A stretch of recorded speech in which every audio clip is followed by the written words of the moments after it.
বাপি, আমি গ্রামের বাড়িতে যাব না। মধু, আমি আর তোর মা যেতে পারবো না। ও বাপি, তোমাকে আর মাকে যেতে হবে না। তুমি আর মা সারাদিন অফিস নিয়েই পড়ে থাকো। আমি আর অনু যাই। এই অনু, তুই কিছু বল না। হ্যাঁ বাপি, যাই না। আমরা তো কতদিন ঘুরতে যাইনি, আর যাবো তো গাড়ি নিয়ে, কোনো সমস্যা হবে না। সুমিতা দেবী এই ঝগড়ার মাঝে কানে হাত চাপা দিয়ে চিৎকার করে উঠলেন, চুপ! এই মধু আর তনু, তোরা একটু চুপ করবি? তোদের বাপের কথাটা একটু শোন। মধুজা আর অনুজা একসাথে চিৎকার করে, না, শুনবো না। আমরা ঘুরতে যাব মানে ঘুরতে যাব, আমাদের গ্রামের বাড়িতে। তোমরা যদি না রাজি হও তাহলে আমরা খাবো না, ঘুমাবো না, কারোর সাথে কথা বলবো না, এমনকি তোমাদের অফিসেও যেতে দেবো না। এবার দেখো তোমরা কি করবে। টাটা, আমরা রুমে গেলাম। এই দিদিয়া, চল। এই বলে ওরা রুমে চলে গেল। নিখিলবাবু আর সুমিতা দেবী সোফায় বসে একটা জোরে নিঃশ্বাস ছাড়লেন। রাতের দিকে সুমিতা দেবী ওদের দুজনের জন্য খাবার নিয়ে এলেন। মধু, অনু, খাবার এনেছি, দরজা খোল। আমরা দরজা খুলবো না আর খাবো না, খাবার নিয়ে চলে যাও। কথাটা মধুজা বলল ঘরের ভিতর থেকে। এই, অনেক হয়েছে তোদের নাটক, এবার দরজা খোল তো। আমি কিন্তু না হলে তোদের বাপিকে ডাকবো। তুমি শুনতে পেলে না দিদিয়া কি বলল? আমরা দরজা খুলবো না আর খাবোও না, খাবার নিয়ে চলে যাও এখান থেকে। আর আমি কি বললাম তোরা সেটা শুনতে পেলি না? নাটক বন্ধ কর। আমি না হলে তোদের বাপি কি করবে? বাপিকে ডাকবে? ডাকো। শুধু বাপি কেন, পাড়া প্রতিবেশী আত্মীয়স্বজন সবাইকে ডেকে নিয়ে আসো, তাও আমরা দরজা খুলবো না। উফ, আর ভালো লাগে না, আমার হয়েছে যত জ্বালা। এই যে শুনছো, বলেই সুমিতা দেবী চলে গেলেন সেখান থেকে। মধুজা আর অনুজা একটা দুষ্টু হাসি দিল। অনুজা তার দিদিয়াকে বলছে, এই দিদিয়া দাঁড়া, দেখি মা গেল নাকি। এই অনু, একদম না। মা যদি বাপিকে নিয়ে আসে আর তুই যদি দরজা খুলে দেখিস, তখন পুরো কেস খেয়ে যাব। এই দিদিয়া, তোর কি মনে হয় কাজ হবে? হবে না মানে? কাজ হতেই হবে। আর এতে যদি কাজ না হয় তাহলে ঘরের জিনিস ভাঙবো। ওরা নিজেদের মধ্যে কথা বলছে, তখনই দরজায় টোকা পড়ল। বললাম না, আমাদের দাবি না মানলে আমরা দরজা খুলবো না। মধুমা, অনুমা এরকম করে না মা। আচ্ছা, আমি যেতে পারবো না, তোদের মা যেতে পারবে না, তোদের দুজনকে একা কি করে ছাড়বো বল? দুজন একা হলো, কথা থেকে শুনি। আচ্ছা আচ্ছা, ঠিক আছে, আমি মেনে নিলাম তোরা দুজন যাবি। এবার দরজা খোল আর খাবারটা খেয়ে নে। তুমি প্রমিস করছো? হ্যাঁ, প্রমিস। এবার দরজাটা খোল। ওরা দুজনেই লাফিয়ে উঠল।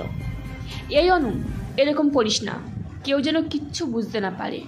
কেউ যদি জানতে পারে এটা আমাদের প্ল্যান, তাহলে আমরা দুজনেই শেষ। ওরা দুজনেই শান্ত হয়ে গিয়ে দরজা খোলে। সুমিতা দেবী ওদের দুজনকে খাইয়ে দেয়। বাপি, আমরা কালকেই যেতে চাই। বলছি কি মা? না, তুমি আর কিচ্ছু বলবে না, তুমি কিন্তু আমাদের প্রমিস করেছো। আচ্ছা, আমি ব্যবস্থা করছি। ওরা দুজন দুদিক থেকে নিখিলবাবুকে জড়িয়ে ধরে। লাভ ইউ বাপি। আচ্ছা ঠিক আছে, তোমরা দুজনে খুব সাবধানে যাবে। দিনের বেলা বেরোবে, কিন্তু সন্ধ্যার পর কোথাও বেরোবে না, মনে থাকবে? ঠিক আছে, আমরা তাহলে আমাদের ব্যাগ গুছিয়ে নিই। মা, তুমি একটু আমাদের হেল্প করে দাও না।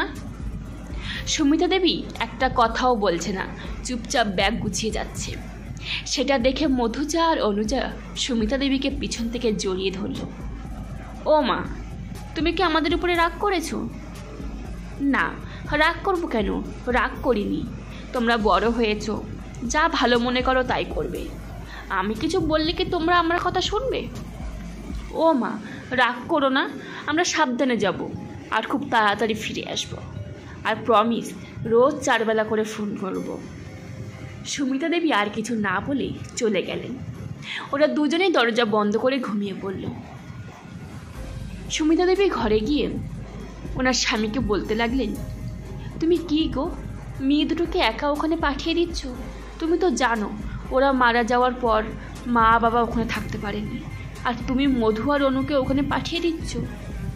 ও মধুকে খুব ভালোবাসতো, সারাদিন আগলে লাগতো। যদি ওর কোনো ক্ষতি করে দেয় তখন কি হবে? আমি কি করতাম? মেয়ে দুটো যা জেদ ধরে বসলো, আমি আর কি বলতাম?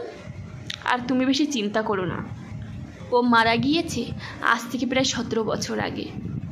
এখন আর কিছু নেই, তুমি বেশি চিন্তা করো না। নাও এবার শুয়ে পড়ো, অনেক রাত হয়ে গেছে। তোমাদের বাবা মেয়েদের যা ইচ্ছা তাই করো, আমার কথা আর তোমাদের ভাবতে হবে না। এই বলে সুমিতা দেবী অন্যদিকে মুখ করে শুয়ে পড়েন। পরের দিন সকাল 9টার সময় মধুজা আর অনুজা তৈরি হয়ে ব্রেকফাস্ট করতে বসলো। সুমিতা দেবী আগের দিন রাত থেকে কারোর সাথে কথা বলছেন না। সুমিতা দেবী ওদের ব্রেকফাস্ট দিলেন, টোস্ট আর অমলেট। ওরা খাচ্ছে আর কথা বলছে। ও মা, তুমি আমাদের সাথে কথা বলবে না? আমি কথা বললাম কি না বললাম তাতে কি কিছু যায় আসে তোমাদের? মা, তুমি এরকম করছো কেন? আমরা তো 7 দিনের জন্য আমাদের নিজেদের গ্রামের বাড়িতে যাচ্ছি, তুমি এমন করছো যেন আমরা আর ফিরবো না। অনু, যা মুখে আসবে তাই বলে যাবি? বলেই সুমিতা দেবী একটা ধমক দিলেন অনুকে। সুমিতা, থাক, মেয়েটাকে আর যাওয়ার সময় বকাবকি করতে হবে না। তুমি শুনতে পেলে না ও কি বলল? মা, তুমি ওর কথায় কান দিও না। আমি যাচ্ছি তো, আমি ঠিক ওকে সামলে রাখবো, আর তোমাকে রোজ 4 বেলা করে ফোন করব, প্রমিস। এবার একটু হাসো প্লিজ। তুমি কাল রাত থেকে মুখটা এরকম করে রেখেছো, একটু হাসো। সুমিতা দেবী এইবার একটু হাসলো। নে, অনেক হয়েছে, এবার তোরা বেরিয়ে পড়। তোরা বেরোলে আমি আর তোর বাপি অফিসে যাব। এই তো আমার লক্ষ্মী মা। বলেই মধুজা তার মাকে একটা হামি খেলো। নিখিলবাবু ওদের ব্যাগগুলো গাড়িতে তুলে দেয়। মধুজা আর অনুজা ওর মা বাবাকে প্রণাম করে গ্রামের উদ্দেশ্যে বেরিয়ে পড়ে। যত গাড়িটা গ্রামের দিকে ঢুকছে ততই মধুজা আর অনুজার মন ভালো করে দিচ্ছে এই গ্রামের পরিবেশ। যেদিকে তাকাচ্ছে সবুজ মাঠ, আর অনেক দূরে দূরে একটা করে কুঁড়ে ঘর। চারিদিকে গাছপালা, আর মাঝে মাঝে একটা করে পুকুর চোখে পড়ছে। এই দিদিয়া, কি সুন্দর না এই জায়গাটা। মা আর বাপিকে কেন আমাদের এই গ্রামে আসতে দিচ্ছিল না কে জানে। আমার কি মনে হয় বলতো, মা আর বাপি কখনো আমাকে আর তোকে একা কোথাও ছাড়েনি তো, তাই হয়তো একটু ভয় পাচ্ছিল। তাই হবে হয়তো। এই দিদিয়া, এই জায়গাটা এত সুন্দর, এখান থেকে একটা ছবি তুললে কেমন হয়? হ্যাঁ, একদম ঠিক বলেছিস। ড্রাইভার কাকা, গাড়িটা একটু সাইড করো না। হ্যাঁ মধুজা দিদি, করছি। ওরা ওখানে কয়েকটা ছবি তুলে নিল, তারপর গাড়িতে উঠে আবার গল্প করতে শুরু করলো। আচ্ছা দিদিয়া, তুই তো আগেও এখানে এসেছিস, মানে এটা তোর সেকেন্ড টাইম, কেমন লাগছে তোর? আরে ধুর, আমি যখন এসেছি তখন আমার 1 বছর বয়স ছিল, তখন কি আমার কিছু বোঝার ক্ষমতা ছিল? তাই ধরতে গেলে আমারও এটা ফার্স্ট টাইম। ওইদিকে সুমিতা দেবী চিন্তায় চিন্তায় পাগল হয়ে যাচ্ছে, কোনো কাজে মন দিতে পারছে না। সুমিতা দেবী নিখিলবাবুকে বললেন, তুমি কেন শুধু শুধু মেয়ে দুটোকে একা পাঠাতে গেলে বলো তো? নিখিলবাবু উত্তর দিলেন, তুমি যে কেন এত চিন্তা করছো আমি বুঝতে পারছি না। তোমাকে আর বুঝে কাজ নেই, তুমি যখন নিজে থেকে বুঝতে পারছো না তখন আমি হাজার বোঝালেও তুমি বুঝবে না। তুমি শুধু শুধু চিন্তা করছো গিন্নি, একটা 17 বছর আগের ঘটনা।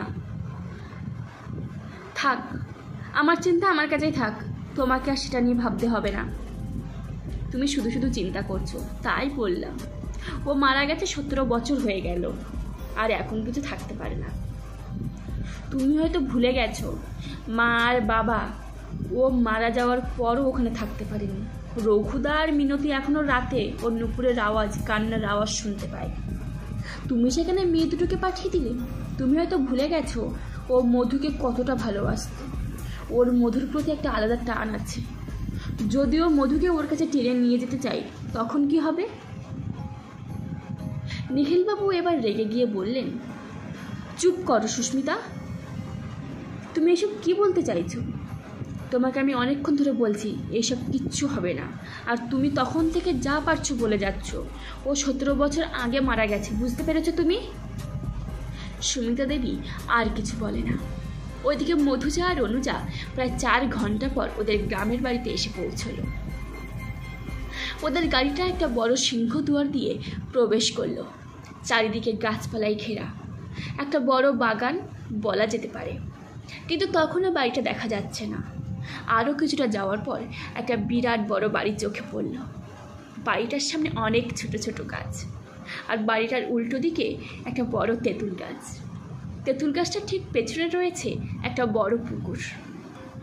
গাড়ির আওয়াজ পেয়ে বাড়ির কেয়ারটেকার রঘুবাবু বেরিয়ে এলেন। উনি সব ব্যাগগুলো নিয়ে ওপরে চলে গেলেন। ওনার সাথে মধুজা আর অনুজাও গেল, আর সাথে ওদের ড্রাইভার। উনি দুপুরে খেয়ে চলে যাবেন। বাড়ির ভিতরে যেতেই চোখ পড়ল একটা বিরাট বড় উঠোন, সেখানে একটা তুলসী মঞ্চ। এই দিদিয়া, কি সুন্দর না বাড়িটা? খুব সুন্দর, তবে আমার ওই তেঁতুল গাছ আর ওই পুকুরটা খুব অদ্ভুত লাগলো। কেন বলতো?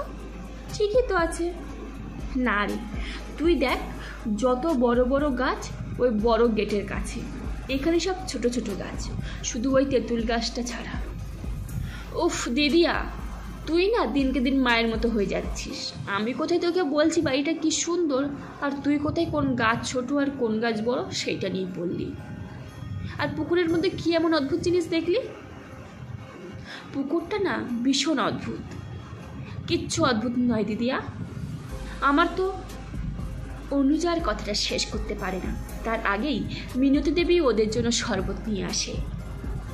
তোমরাই শরবতটুকু খেয়ে ভিতরে এসো, দুপুরের খাবার খেয়ে একটু বিশ্রাম নেবে বলেই মিনতি দেবী চলে গেলেন সেখান থেকে। শরবত খেয়ে ওরা চেঞ্জ করে দুপুরের খাবার খেতে গেল।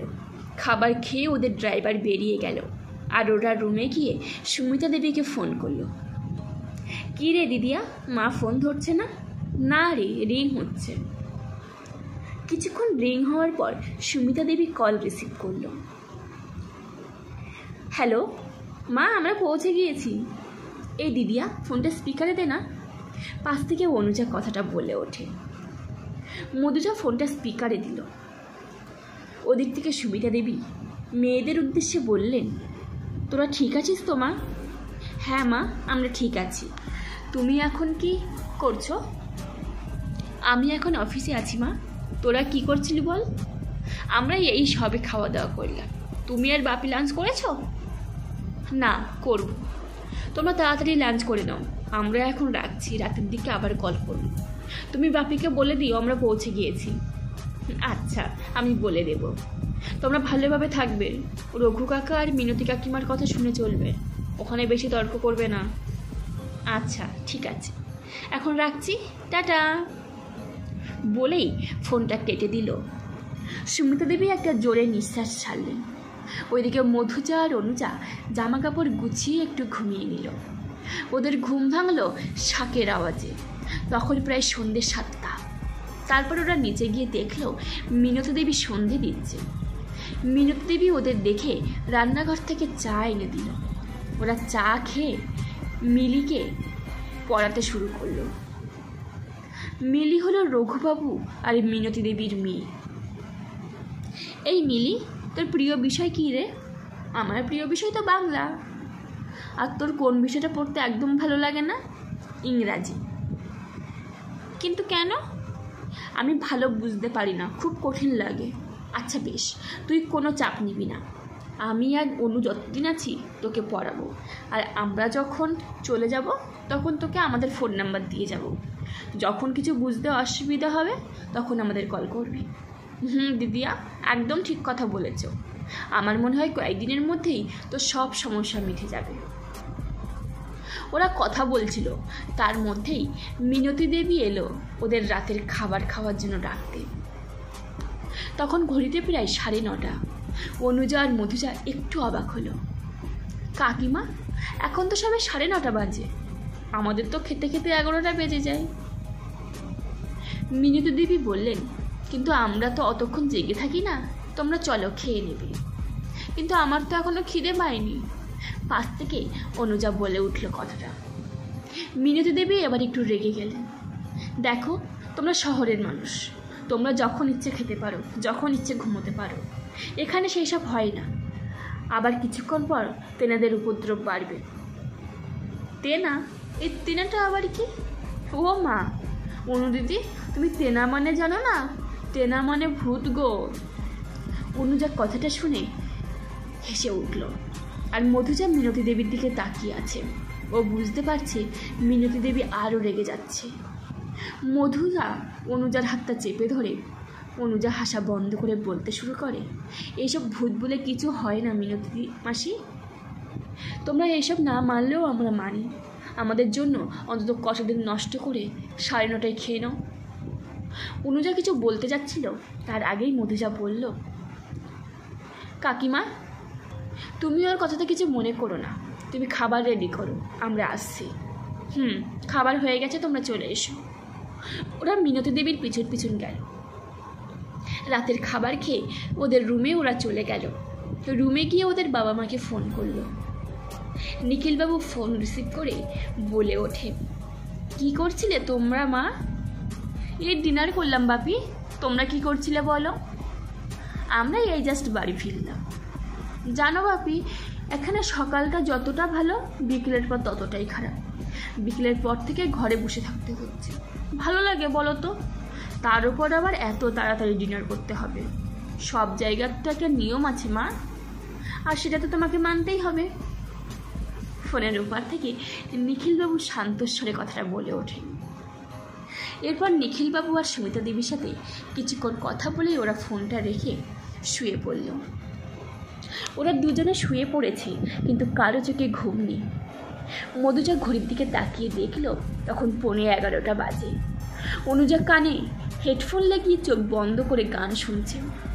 মধুজা উঠে ওর ব্যাগ থেকে একটা গল্পের বই নিয়ে পড়তে শুরু করলো। বই পড়তে কখন যে 12:30 বেজে গেছে সেদিকে মধুজার খেয়াল নেই। ও একবার ঘড়ির দিকে, তারপর অনুজার দিকে তাকিয়ে দেখে অনুজা হাত পা ছড়িয়ে ঘুমোচ্ছে। অনুজার হাত পা ঠিক করে ইয়ারফোন খুলে গায়ে একটা চাদর দিয়ে মাথায় হাত বুলিয়ে দেয়। বিছানায় বসে থাকা অবস্থায় চোখ লেগে যায় মধুজার। ঘড়িতে তখন ঠিক বাজে 1টা। এমন সময় মধুজার ঘুম ভেঙে যায় একটা নুপুরের আওয়াজে। মনে হচ্ছে কেউ শুকনো পাতার ওপর নুপুর পরে ছুটে যাচ্ছে। মধুজা উঠে বসে, মনে মনে বলতে থাকে, এত রাতে বাগানে কে ছুটে বেড়াচ্ছে? মিনতি কাকিমা তো এত রাতে তো বাগানে যাবে না, আর মিলি তো একটা বাচ্চা মেয়ে, ও তো এত রাতে বাগানে যাবে বলে মনে হয় না। একবার বাইরে গিয়ে দেখব। এইসব ভেবে মধুজা বিছানা থেকে নামলো। দরজা খুলতে যাবে, ঠিক তখন আওয়াজটা বন্ধ হয়ে যায়। মধুজা আবারও মনে মনে ভাবতে থাকে, কই, আর তো আওয়াজটা আসছে না। না, আমারই হয়তো মনের ভুল। এতটা রাস্তা গাড়িতে জার্নি করে এসেছি, যাই এবার ঘুমিয়ে পড়ি, অনেক রাত হয়ে গিয়েছে। এইসব ভেবে মধুজা ঘুমাতে চলে আসে। মধুজার চোখটা বুজে এসেছিল, ঠিক তখন একটা কান্নার আওয়াজ ভেসে আছে। মধুজার ঘুমটা আবারও ভেঙে যায়। খুব জোরে জোরে একটা মহিলা কাঁদছে। মধুজা আবারও উঠে বসে। এত রাতে আবার কে কাঁদছে? একবার নিচে গিয়ে দেখব। না থাক, আবার যদি কোনো বিপদ হয়। কিন্তু এইভাবে সারা রাত জেগে থাকবো নাকি? ঘুমাতেও তো পারছি না। না, এত ভাবলে চলবে না, যাই একবার নিচে গিয়ে দেখে আসি। এই বলে মধুজা বাড়ির আলোগুলো জ্বালাতে গিয়েও জ্বালায় না, কারণ আলো জ্বালালে সবাই উঠে যাবে। তার ড্রয়ার থেকে একটা মোমবাতি নিয়ে সেটা জ্বালিয়ে নিচে নেমে আসে। ঠিক সেই সময় খুব জোরে একটা শব্দ হয়। মনে হয় পুকুরে কিছু ভারী জিনিস পড়েছে। মধুজা দৌড়ে বাড়ির দরজা খুলে বাইরের বাগানে আসে। এসে দেখে পুকুরের জল একদম নিস্তব্ধ। চারিদিকে তাকাচ্ছে। এমন সময় একটা ঠান্ডা বাতাস মধুজার গা ছুঁয়ে চলে যায়। মধুজা একটু কেঁপে ওঠে, আর ওর মোমবাতিটা নিভে যায়। ও ভয় পেয়ে বাড়ির ভিতরে ঢুকে যায়। কোনো রকমে দরজা বন্ধ করে এক দৌড়ে ওদের রুমে গিয়ে চাদর চাপা দিয়ে শুয়ে পড়ে। এত দেরি করে ঘুমানোর জন্য উঠতে অনেক দেরি হয়ে যায়। পাশে অনুজাকে না দেখতে পেয়ে মধুজা ফ্রেশ হয়ে নিচে যায়। আগের দিন রাতের ঘটনাটার পর মধুজা কেমন যেন অন্যমনস্ক হয়ে রয়েছে। অনুজা অনেকক্ষণ ধরে মধুজাকে ডেকে যাচ্ছে। মধুজা সাড়া না পেয়ে অনুজা ওর গায়ে ধাক্কা মারে। দিদিয়া, এই দিদিয়া। হ্যাঁ হ্যাঁ, কিছু বলছিলি? ও মা, তোকে তো কখন ধরে রাখছি, শুনতে পাসনি নাকি? না রে, খেয়াল করিনি। বল, কি বলছিলি? বলছিলাম আমি আর মিলি একটু গ্রামটা ঘুরতে যাব, আর তুই আমাদের সাথে যাবি। না অনু, আজকে আমাকে ছেড়ে দে, আমি কাল যাব, তোরা আজ ঘুরে আয়। না, আমি কোনো কথা শুনবো না। আমরা যখন ব্রেকফাস্ট করব তারপর ঘুরতে যাব, আর তুইও যাবি আমাদের সাথে। জেদ করিস না অনু, তোরা ঘুরে আয়, আমি কাল যাব। তুইও জেদ করিস না দিদিয়া, তুই আমাকে মা আর বাপি পাসনি যে তোর সব জেদ মেনে নেব। ওদের কথার মাঝে মিনতি দেবী ওদের জল খাবার দিয়ে যায়। মিনতি দেবী আজ জল খাবারে লুচি আর আলুর দম দিয়েছে। মধুজা কিছু বলতে চাচ্ছিল, তার আগেই অনুজা এক টুকরো লুচি মধুজার মুখে ঢুকিয়ে দেয়। ওরা জল খাবার খেয়ে গ্রামে ঘুরতে বেরিয়ে পড়ে। মধুজাও যায় ওদের সাথে। অনুজা আর মিলি মনের আনন্দে গল্প করে যাচ্ছে, আর মধুজা ওদের সাথে গেলেও ওর মন পড়ে আছে আগের দিনের রাতের ঘটনাটাই। মধুজা আবারও মনে মনে ভাবতে লাগলো, কাল যা হলো সেগুলো কি ছিল? কি অত রাতে বাগানে ছুটছিল? বাড়িতে তো শুধু মিনতি কাকিমা আর মিলি, এই দুটো মেয়ে। এদের দুজনের পায়ে তো নুপুর পড়া, তাহলে কে ছুটছিল? একবার মিলিকে জিজ্ঞেস করব ও রাতে বাগানে গিয়েছিল নাকি। মিলি আর অনুজা কথা বলছে, এমন সময় মধুজা বলে ওঠে, এই মিলি, কাল রাতে তুই বা কাকিমাকেও বাগানে গিয়েছিলি? অনুজা হঠাৎ করে এমন একটা কথা শুনে অদ্ভুতভাবে মধুজার দিকে তাকায়। কই না তো।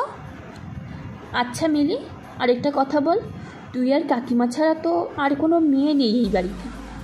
না, আমি আর মা, আমরা দুজন মেয়ে, আর এখন তোমরা আছো, তাই এখন মোট 4 জন মেয়ে আছে আমাদের বাড়িতে। ওদের কথার মাঝে অনুজা হঠাৎ বলে ওঠে, এই দিদিয়া, তোর কি সকাল থেকে মাথাটা খারাপ হয়ে গিয়েছে? কী সব উল্টোপাল্টা প্রশ্ন করছিস তুই মিলিকে? মিলি বা কাকিমা কেন কাল রাতে বাগানে যাবে? ওরা তো আমাদের সামনে থেকে খেয়ে ঘরে চলে গেল। আর এইসব যদি বাদ দিয়ে দিই, তাহলেও ওরা সন্ধ্যের পর ঘরের বাইরে যায় না। কী সব তেনা আনা ভূতের ভয়, ওরা নাকি রাতে বাগানে ঘুরবে। আর রইল নাম্বার 2, ওখানে যদি আর কোনো মেয়ে থাকতো তাহলে আমরা তাকে দেখতে পেতাম না? তুই এখন এসব কথা বাদ দে, দেখ চারদিকটা কী সুন্দর। মধুজা অনুজার কথা শুনে চুপ করে গেল, আর মধুজা মনে মনে ঠিক করে এর রহস্য ভেদও করবেই। মধুজাও ওদের সাথে মজা করতে থাকে। অনেকক্ষণ ঘোরার পর দুপুরের দিকে ওরা বাড়ি ফিরে আসে। দুপুরের খাবার খেয়ে ওরা নিখিলবাবু আর সুমিতা দেবীর সাথে কিছুক্ষণ ফোনে গল্প করে। মধুজা আর নিখিলবাবু সুমিতা দেবীকে কিছু জানায় না আগের দিন রাতের ব্যাপারে, কারণ সুমিতা দেবী জানতে পারলে শুধু শুধু চিন্তা করবে। অনেকক্ষণ কথা বলার পর ফোন রেখে দিয়ে শুয়ে পড়ে। সন্ধ্যের পর ওরা মিলিকে একটু পরিয়ে দেয়, তারপর রাতের খাবার খেয়ে শুতে চলে আসে। আগের দিনের মতো অনুজা গান শুনছে আর মধুজা গল্পের বই পড়ছে। কিছুক্ষণ গান শোনার পর অনুজা ইয়ারফোন খুলে গায়ে চাপা দিতে গিয়ে দেখে মধুজা চেয়ারে বসে বই পড়ছে।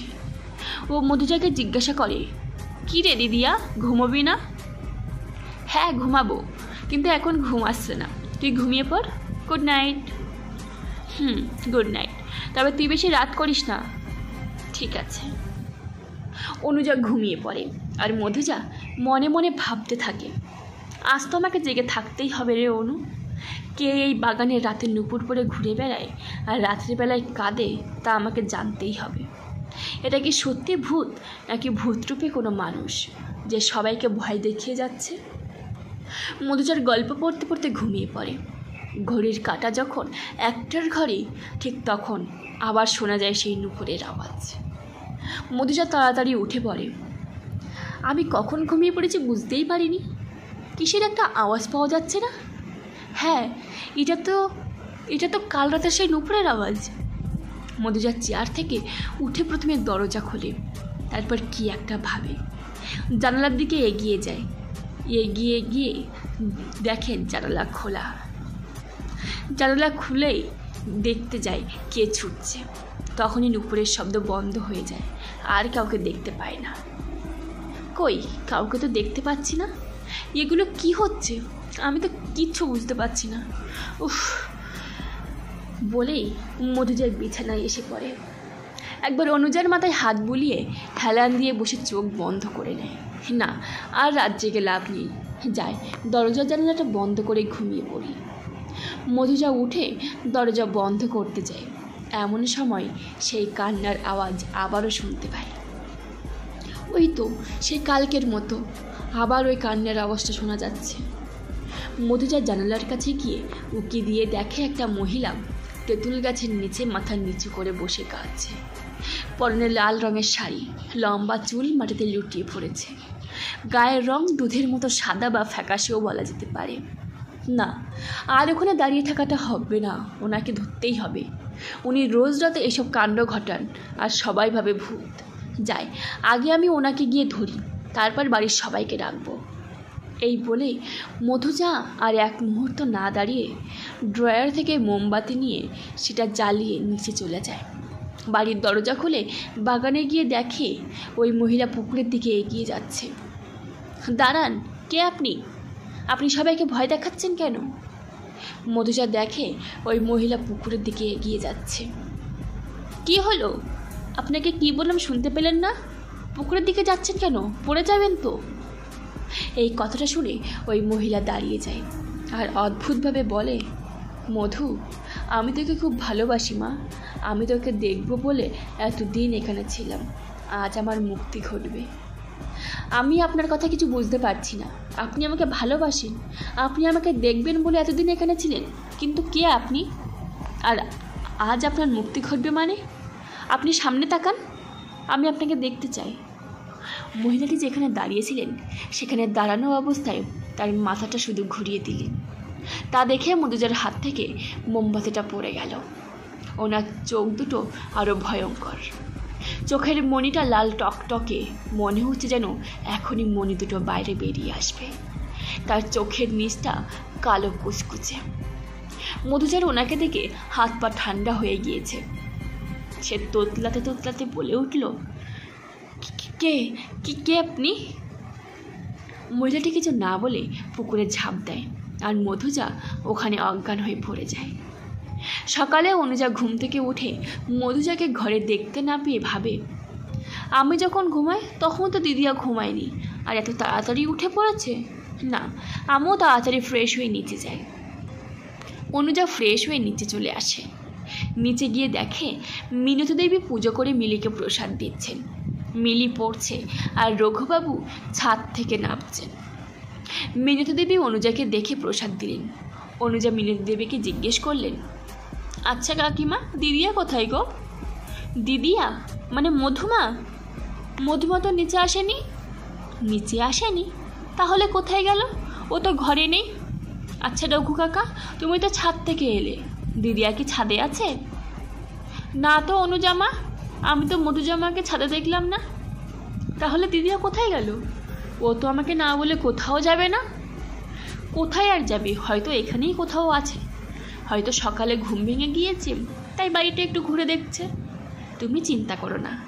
বলছি শোনো না, তুমি আরেকবার ওপরের দিকটা দেখে আসো না। হ্যাঁ, আমি দেখছি, তোমরাও একটু নিচেটা দেখো। হ্যাঁ, আমিও এদিকটা দেখছি। এই মিলি, তুই একটু বাগানটা দেখে আয় তো। হ্যাঁ মা, আমি যাচ্ছি। মিলি দৌড়ে বাগানে চলে যায়। রঘুবাবু ছাদে যায় আর মিনতি দেবী আর অনুজা যায় ঘরগুলো দেখতে, কিন্তু কেউ মধুজাকে দেখতে পায় না। রঘুবাবু পুরো ছাদ খোঁজে, মধুজাকে কোথাও পায় না। এদিকে মিনতি দেবী আর অনুজা মিলে সারা বাড়ি তন্ন তন্ন করে মধুজার খোঁজে। মধুজাকে কোথাও না পেয়ে ওরা সবাই মিলে চলে আসে। আর ওইদিকে মিলিও মধুজাকে বাগানে খুঁজছে। মধু দিদি, ও মধু দিদি, তুমি এখানে কি আছো? মধু দিদি, তুমি কি আমার কথা শুনতে পাচ্ছ? মিলি বাগানে খুঁজতে খুঁজতে তেঁতুল গাছের কাছে গিয়ে দেখে মধুজা অজ্ঞান হয়ে পড়ে আছে। মিলি দৌড়ে মধুজার কাছে যায়। মধু দিদি, ও মধু দিদি, কী হয়েছে গো তোমার? এ কি, মধু দিদি তো কথা বলছে না। আমি বরং মা বাবা আর অনু দিদিকে ডাকি বলেই মিলি বাড়ির ভিতরে চলে যায় ওদের ডাকার জন্য। মিলি দৌড়তে দৌড়তে আসে। সে হাঁপাতে হাঁপাতে তার বাবা মাকে বলে, মা, বাবা, অনু দিদি, তোমরা তাড়াতাড়ি বাগানে চলো, মধু দিদি বাগানে পড়ে আছে, কোনো কথা বলছে না। কি কি বলছিস এসব? বাগানে পড়ে আছে আর কথা বলছে না মানে? ও মা, মেয়েটার আবার কি হলো? এই চলো চলো বাগানে গিয়ে দেখি বলেই সবাই একসাথে চলে গেলেন বাগানে। মধুজার কাছে এসে ওরা মধুজাকে ডাকতে থাকে। অনুজা চিৎকার করে কাঁদতে কাঁদতে বলে, দিদিয়া, এই দিদিয়া, তোর কি হয়েছে? তুই কথা বলছিস না কেন? চোখ খোল না দিদিয়া, এই দিদিয়া। এ কি, ওর গা তো জলে পুড়ে যাচ্ছে গো। অনুমা, তুমি শান্ত হও। এই মিলি, ঘর থেকে একটু জল নিয়ে আয় তো। হ্যাঁ মা, এক্ষুনি আনছি বলেই মিলি জল আনতে চলে যায়। অনুজা তখন ধরে কেঁদেই চলেছে। মিলি জল নিয়ে আসতেই মিনতি দেবী ওর মুখে জল ছিটিয়ে দিল। মধুজার জ্ঞান ফিরলেও ও একটা ঘোরের মধ্যে আছে। ও কী সব বিড়বিড় করে বলছে কিছুই বোঝা যাচ্ছে না। হঠাৎ মিনতি দেবীর চোখ পড়ে যায় মোমবাতির দিকে। এ কি, এটা কোথা থেকে এলো? সর্বনাশ! ও কি কাল রাতে, অনুজাও কি কাল রাতে এখানে এসেছিল? অনুজা কাঁদতে কাঁদতে বলল, আমি কিছু জানি না কাকিমা। না, ওকে আর এখানে ফেলে রাখা যাবে না, যা হয়েছে পরে দেখা যাবে। কী গো, তুমি দাঁড়িয়ে দাঁড়িয়ে কী দেখছো? ওকে একটু ধরো, ওকে ঘরে নিয়ে যেতে হবে তো। হ্যাঁ হ্যাঁ, আমি ধরছি, কিন্তু আমি একা কি করে নিয়ে যাব? আরে তুমি একা কেন, আমিও ধরছি। আগে মেয়েটাকে ঘরে নিয়ে চলো, তারপর একটা ডাক্তার ডাকবে। রঘুবাবু আর মিনতি দেবী দুজন মিলে দুদিকে ধরে মধুজাকে ঘরে নিয়ে আসে। ঘরে এনে মধুজাকে বিছানায় শুয়ে দেয়। মধুজার কাছে অনুজা আর মিলিকে রেখে মিনতি দেবী যান জলপট্টির ব্যবস্থা করতে, আর রঘুবাবু যান ডাক্তার ডাকতে। অনুজা ওর বাবাকে ফোন করে। নিখিলবাবু ফোনটা ধরতেই অনুজা বলতে শুরু করে, বাপি, তুমি আর মা যত তাড়াতাড়ি সম্ভব এখানে চলে আসো, দিদিয়া। এতটা বলেই কাঁদতে শুরু করে দেয়। এদিকে মিনতি দেবী জলপট্টি এনে মধুজাকে দিতে শুরু করেছেন। ওদিকে নিখিলবাবু বলতে শুরু করে, অনু, তুই কাঁদছিস কেন? কি হয়েছে তোর দিদিয়ার? ওখানে সুমিতা দেবী ছিলেন। উনি ভয় পেয়ে বলেন, কি বলছে অনু? মধুর কি হয়েছে? তুমি ফোনটা স্পিকারে দাও, আমিও শুনবো ও কি বলছে। নিখিলবাবু তখনই ফোনটা স্পিকারে দিলেন। এদিকে অনুজা কাঁদতে কাঁদতে আবারও বলতে শুরু করলো, বাপি, আজ সকালে ঘুম থেকে উঠে আমি দিদিয়াকে রুমে দেখতে পাইনি। আমি ভাবলাম দিদিয়া হয়তো নিচে আসছে, কিন্তু নিচে গিয়েও দিদিয়াকে দেখতে পাই না। তারপর দিদিয়াকে বাগানে পাওয়া যায় অজ্ঞান অবস্থায়। দিদিয়ার চোখে মুখে জল ছিটিয়ে দিতেই ওর জ্ঞান ফিরে আসে, কিন্তু ও যেন একটা ঘোরের মধ্যে আছে। তখন থেকে কী যেন বিড়বিড় করে যাচ্ছে। সুমিতা দেবী কাঁদতে শুরু করে দেয় এবারে। এসব কি বলছিস অনু? মা, দিদিয়ার সাংঘাতিক জ্বর। রঘু কাকা গিয়েছে ডাক্তার ডাকতে, আর মিনতি কাকিমা দিদিয়াকে জলপট্টি দিচ্ছে। তোমরা যত তাড়াতাড়ি সম্ভব এখানে চলে এসো। হ্যাঁ, আমরা যত তাড়াতাড়ি সম্ভব যাওয়ার চেষ্টা করছি, তুই বেশি কান্নাকাটি করিস না বলেই নিখিলবাবু ফোনটা কেটে দেয়। ওইদিকে রঘুবাবু ডাক্তার নিয়ে চলে আসেন। ডাক্তার মধুজাকে দেখে কিছু ওষুধ আর একটা ইঞ্জেকশন লিখে দেয়। ডাক্তারবাবু বলেন, এইগুলো আনার ব্যবস্থা করুন, আমাকে দিন, আমি নিয়ে আসছি। ডক্টর, আমার দিদি আর কিছু হবে না তো? না না, চিন্তার কিছু নেই। আমার মনে হয় কিছু দেখে ভয় পেয়েছে, সেটা থেকে জ্বর এসেছে। আচ্ছা, ও কি কিছু খেয়েছে? না ডাক্তারবাবু। তাহলে এক কাজ করুন, ওকে একটু গরম দুধ খাইয়ে দিন। মিনতি দেবী এক গ্লাস গরম দুধ এনে মধুজাকে খাইয়ে দেয়। তার মধ্যে রঘুবাবু ওষুধ আর ইঞ্জেকশনটা নিয়ে চলে আসে। ডাক্তার মধুজাকে ইঞ্জেকশনটা দিয়ে বলে, ও এখন একটু ঘুমোবে, ওকে কেউ ডিস্টার্ব করবেন না। আমার মনে হয় 2 দিন ঠিক করে ঘুমোয়নি। ও ঘুম থেকে উঠলে ওকে কিছু খাইয়ে দেবে, তারপর ওষুধগুলো খাওয়াবেন। আর কেমন আছে আমাকে ফোন করে অবশ্যই জানাবেন। আজ আসি, নমস্কার। বলেই ডাক্তারবাবু চলে যান। মিনতি দেবী জোর করে অনুজা আর মিলিকে নিয়ে চলে যান, কারণ ওরা থাকলে মধুজার ডিস্টার্ব হতে পারে। ওদিকে সুমিতা দেবী তখন থেকে কেঁদেই চলেছেন আর নিখিলবাবুকে বলছেন, আজ তোমার জন্য আমার মেয়েটার এই অবস্থা। তোমাকে আমি বলেছিলাম ওরা যাতে ওখানে না যায়, তার জন্য ওদের বোঝাতে, তুমি উল্টে ওদের যাওয়ার পারমিশন দিয়ে দিলে। চুপ করো সুমিতা, মধু আমারও মেয়ে, আমারও ওর জন্য চিন্তা হচ্ছে। আর আমি কি করতাম? ওরা যা জেদ ধরে বসেছিল, কারো কথা শুনছিল কি? তুমি বলো। সুমিতা দেবী আর কিছু বলেন না। ঠিক দুপুর 2টো নাগাদ নিখিলবাবুর গাড়িটা গ্রামের বাড়ির সামনে এসে দাঁড়ায়। আজ নিখিলবাবু নিজেই ড্রাইভ করে এসেছেন। গাড়ির আওয়াজ পেতেই অনুজা দৌড়ে নিচে চলে যায় আর নিখিলবাবুকে দেখে জড়িয়ে ধরে কাঁদতে থাকে। হ্যাঁ বাপি, দিদিয়া। রঘু, কি হয়েছে মধুজার? জানি না দাদাবাবু, আজ সকাল থেকে কোথাও পাওয়া যাচ্ছিল না, তারপর বাগানে অজ্ঞান অবস্থায় পাওয়া যায়। গায়ে জ্বর ছিল, ডাক্তার দেখে গিয়েছে, বলেছে চিন্তার কিছু নেই, ভয় পেয়ে জ্বর এসেছে, ওষুধ ইঞ্জেকশন দিয়ে গিয়েছে।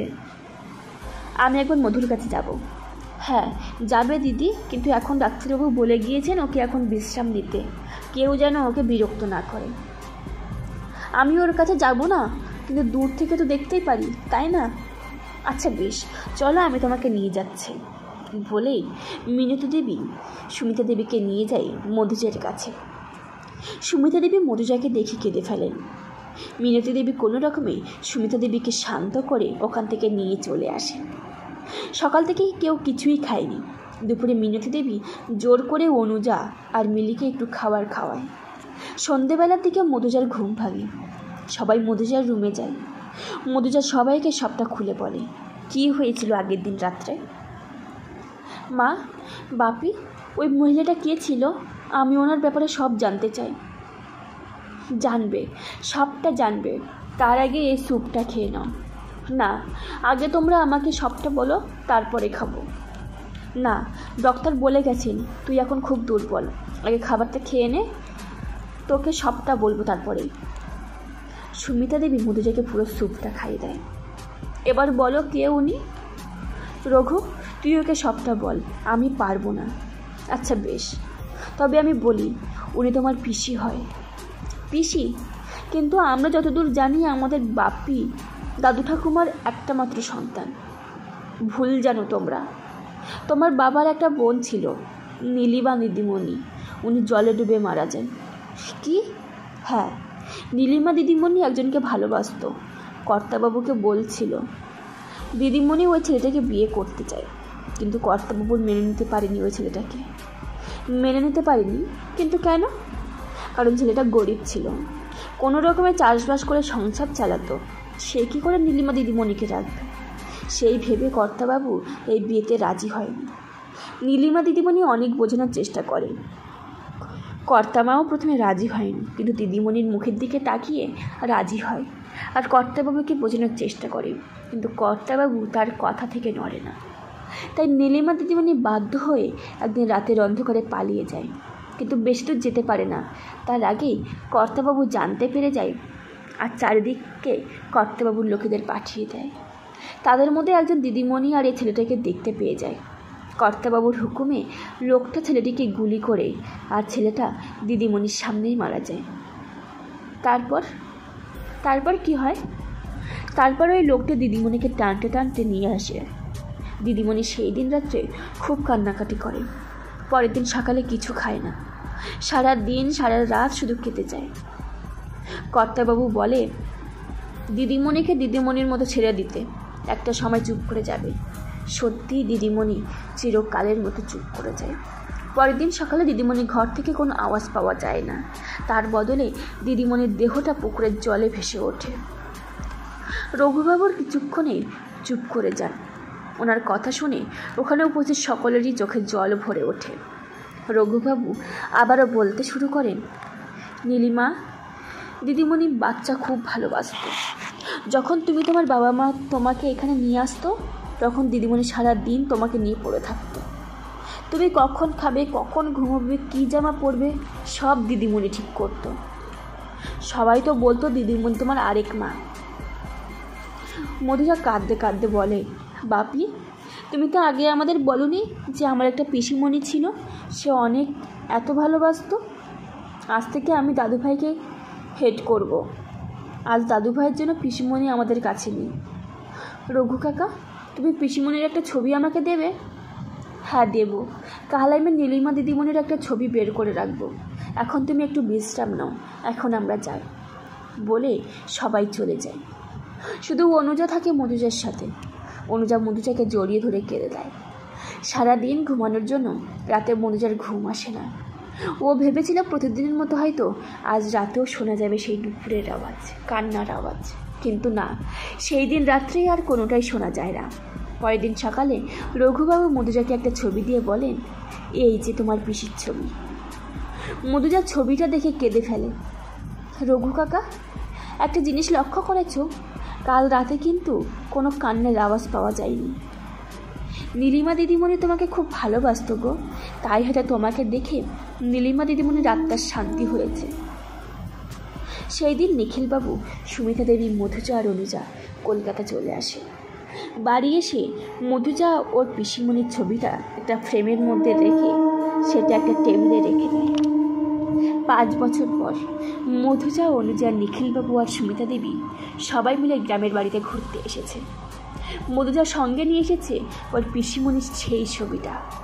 মধুজা যেখানেই যায় সঙ্গে করে ওই ছবিটা নিয়ে যায়। ও একটা কথা বলতে ভুলেই গিয়েছে, সেই দিনের পর থেকে আর শোনা যায়নি মাঝরাতের কান্না।